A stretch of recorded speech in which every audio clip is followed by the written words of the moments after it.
വനമന്ത്രി നേരത്തെ സൂചിപ്പിച്ചതുപോലെ തന്നെ ഈ ഓപ്പറേഷന്റെ ഭാവി അത് എന്താണ് എന്ന ചോദ്യം ഉയരുന്നു. വനമേഖലയിലാണ് ആരെയെങ്കിൽ ഒരു ഓപ്പറേഷനുള്ള സാധ്യതയില്ല. വൈക്കവടി വച്ച് പിടികൂടുന്ന ഓപ്പറേഷനുള്ള സാധ്യതയില്ല. അതേസമയം വയനാടിൻ്റെ മലയോര മേഖലയിൽ ജനവാസ മേഖലയിലേക്കാണ് ആന വീണ്ടും ഇറങ്ങുന്നത് എങ്കിൽ മയക്കുവെടി വെച്ച് പിടികൂടി മറ്റൊരു കാട്ടിലേക്ക് പുനരധിവസിപ്പിക്കുക എന്ന തീരുമാനം തന്നെയാണ് വനം വകുപ്പിന് ഉള്ളത്. ഇപ്പോഴും അവ്യക്തമാണ് ഈ കൊലയാളി ആനയെ പിടികൂടുമോ ഇല്ലയോ എന്ന കാര്യത്തിൽ. മിഷൻ ബേലൂർ മഖ്നയുടെ ഭാവി അനിശ്ചിതത്വത്തിൽ ആകുന്ന സ്ഥിതിയാണ് ഇപ്പോൾ ഉള്ളത്. ആന എവിടെയാണ് എന്നത് കണ്ടെത്തുന്നതിന് വേണ്ടി ട്രാക്കിംഗ് തുടരുകയാണ്. നമുക്ക് ആ ദൃശ്യങ്ങളിൽ കാണാം.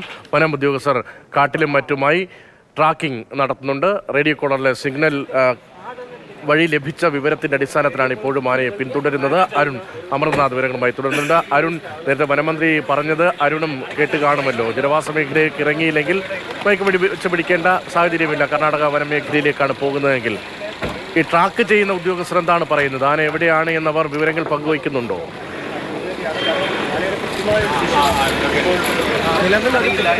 വിവരം അവർ നൽകുന്നില്ല. ഈ മണ്ണുണ്ടി പ്രദേശത്ത് തന്നെ ആന സ്ഥിതി ചെയ്യുന്നു എന്ന വിവരത്തോടൊപ്പം തന്നെ കൂട്ടിച്ചേർക്കുകയാണ് അവർ ചെയ്തിട്ടുള്ളത്. ഇപ്പം വനംവകുപ്പ് ട്രാക്കിംഗ് സംഘം ആ ഒരു മേഖല ലക്ഷ്യം വെച്ച യാത്ര തിരിക്കുന്നുണ്ട്.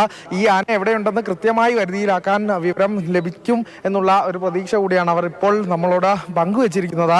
നേരത്തെ ജനങ്ങളൊക്കെ നമ്മളോട് പ്രതികരിച്ചത് ഇതായിരുന്നു, ഈ കാടിലേക്ക് ഈ മയക്കുവെടി വെച്ച് ഇതിനെ ഇവിടെ നിന്ന് മാറ്റിയില്ലെങ്കിൽ വീണ്ടും ആന ഇറങ്ങി വരുമെന്നൊക്കെ ഈ ബാവലി മേഖലയിലുള്ള ആളുകൾ വലിയ രീതിയിൽ ആശങ്ക പ്രകടിപ്പിക്കുന്നുണ്ട്. കാരണം ഇന്നത്തെ ഒരു രാത്രി കൂടി ആന ഈ ഒരു പ്രദേശത്ത് തങ്ങിയാൽ അവരുടെ ജീവന് അത് ആപത്തുണ്ടാക്കുന്ന സാഹചര്യമാണ്. വലിയൊരു ആശങ്ക. ആനയെ മയക്കുവെടി വെച്ച് കൊണ്ടുപോകണം എന്നുള്ളൊരു നിലപാട് തന്നെയാണ് ഏത് പ്രദേശത്തെ നാട്ടുകാരായാലും ഈ ബാവലി മേഖലയിൽ ഉൾപ്പെടെയുള്ളവരായാലും നമ്മളോട് ഈ ഒരു നിമിഷം പങ്കുവെക്കുന്നത്. ഈ മേഖലയിലുള്ള ആളുകൾക്കെല്ലാം അരുൺ അമർനാഥാണ് വിവരങ്ങൾ നൽകിക്കൊണ്ടിരിക്കുന്നത്. ബാവലിയിൽ നിന്നാണ് അരുൺ വിവരങ്ങൾ നൽകുന്നത്. വളരെ പ്രധാനപ്പെട്ട ഘട്ടത്തിലൂടെ ഈ ഓപ്പറേഷൻ കടന്നു പോവുകയാണ്. മയക്കുവെടി വെച്ച് ആനയെ പിടികൂടാൻ കഴിയുമോ എന്ന ചോദ്യം നിലനിൽക്കുന്നതിനിടയിൽ ആന ഏത് ഭാഗത്താണ് എന്നത് കൃത്യമായി ലൊക്കേറ്റ് ചെയ്യാനുള്ള ശ്രമം നടക്കുന്നു. നേരത്തെ റേഡിയോ കോളറിലെ സിഗ്നൽ പ്രകാരം ഈ വനമേഖലയിൽ ആനയുണ്ട് എന്നത് സ്ഥിരീകരിച്ചിരിക്കുന്നു. അതിൽ നിന്ന് ഒരു പടി കൂടി മുന്നോട്ട് കടക്കാൻ കഴിയുമോ? ആനയെ ജനവാസ മേഖലയ്ക്ക് പരിസരത്ത് എവിടെയെങ്കിലും ലഭിക്കുകയാണെങ്കിൽ മയക്കുവെടി വയ്ക്കാൻ കഴിയുമോ എന്ന പ്രധാനപ്പെട്ട ചോദ്യമാണ് ഉയരുന്നത്. അരുൺ, ഈ ബാവലിയിൽ തന്നെയാണ് കുങ്കിയാനകളുമൊക്കെ ഉള്ളത്. ഇപ്പോഴും ഓപ്പറേഷൻ എപ്പോൾ തുടങ്ങാനാകും, ഫീൽഡ് ഓപ്പറേഷൻ എപ്പോൾ തുടങ്ങാനാകും എന്ന കാര്യത്തിൽ ഒരു സംശയം നിലനിൽക്കുന്നുമുണ്ട്. എങ്കിലും ജനവാസ മേഖലയ്ക്ക് സമീപത്തുള്ള ആന കർണാടക വനമേഖലയിലേക്ക് സാധാരണ നിലയിൽ പോകാൻ സാധ്യതയുണ്ട് എന്നവർ കരുതുന്നുണ്ടോ? അതോ മയക്കുവെടി വെച്ച് പിടികൂടാനാകും എന്ന പ്രതീക്ഷയിലാണോ പ്രധാനപ്പെട്ട ഉദ്യോഗസ്ഥർ?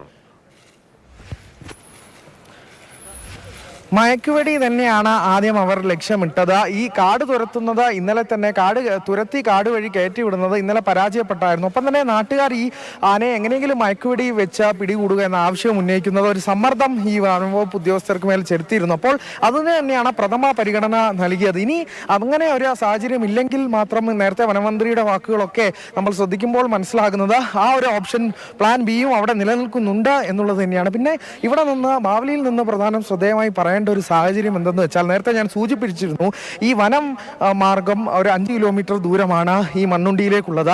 അതുവഴി ഈ കുങ്കിയാനകളെ നീക്കാൻ എന്തെങ്കിലും തരത്തിൽ ഈ ആന നിൽക്കുന്ന പ്രദേശം ട്രാക്ക് ചെയ്യാൻ സാധിച്ചാൽ അതുവഴി കുങ്കിയാനകളെ നീക്കാൻ എന്തെങ്കിലും നീക്കമുണ്ടോ എന്നുള്ളതൊക്കെ കണ്ടറിയണം. അങ്ങനെ ഒരു സാധ്യത നിലനിൽക്കുന്നുണ്ട് രതീഷ്. കാരണം ഈ ആനയെ തെളിക്കാൻ, ആനയെ വഴി ദിശ മാറ്റി വിടാനൊക്കെ കുങ്കിയാനകളെ ഈ വഴി കടത്തിപ്പോയാൽ സാധ്യമാകുന്ന ഒരു സാഹചര്യമുണ്ട്. പക്ഷേ അതിനെപ്പറ്റിയൊന്നും വനംവകുപ്പ് നമ്മളോട് വിശദീകരിച്ചിട്ടില്ല. ഇത് ഒരു സാധ്യതയാണ്, ഒരു അനുമാനമാണ്. അത്തരത്തിൽ ഈ വനം മേഖലയ്ക്ക് ഉള്ളിലൂടെ തന്നെ ഈ ആനകളെ എത്തിക്കാൻ പറ്റുന്ന ഒരു സാഹചര്യവും അവിടെ നിലനിൽക്കുന്നുണ്ട്. കുങ്കിയാനകളെ ഈ ആന നിൽക്കുന്ന പ്രദേശത്തേക്ക് ഈ വനമാർഗം വഴി എത്തിക്കാനുള്ള ഈ ബാവലിയിലെ ടിമ്പർ ഡിപ്പോ വഴി ഇതിനുള്ളിലൂടെ ഒരു വഴിയുണ്ട്. അതുവഴി എത്തിക്കാനുള്ള നീക്കമൊക്കെ അവിടെ എന്തായാലും നിലനിൽക്കുന്നുണ്ട് എന്നുള്ളത് പ്രധാനമാണ്. എന്തായാലും ഈ റോഡ് മാർഗമാണെങ്കിൽ 10 കിലോമീറ്റർ ദൂരമുണ്ട്. അതൊക്കെ ഈ മിഷന്റെ പ്രോഗ്രസ് അനുസരിച്ച് മാത്രം നമുക്ക് പറയാൻ പറ്റുന്ന കാര്യമാണ്. എന്തായാലും വനവകുപ്പ് ഇപ്പോൾ എന്താണ് മനസ്സിൽ കരുതിയിരിക്കുന്നത് എന്നുള്ളത് വ്യക്തമാകേണ്ടതുണ്ട്.